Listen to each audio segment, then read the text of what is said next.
What's up guys, you're watching The Sit Show, and if you are new on my channel then don't forget to subscribe and like. Today we are going to talk about the Sony PlayStation 4 error. The error is that Nw-31456-9 is a DNS error, network settings error. So I'm just going to share my screen on my left side, and here we are at the screen. Go to the settings, then go to the network.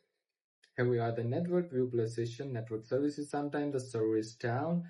That's why you get this error. If the server is working up and good, then go to forget the old one and connect with the new one connection. Go to the custom and manually you just change the DNS settings manually. Here we go to the primary DNS, change it to 8.8.8.8 and then the secondary DNS to 8.8.4.4, and then you connect with the new connection.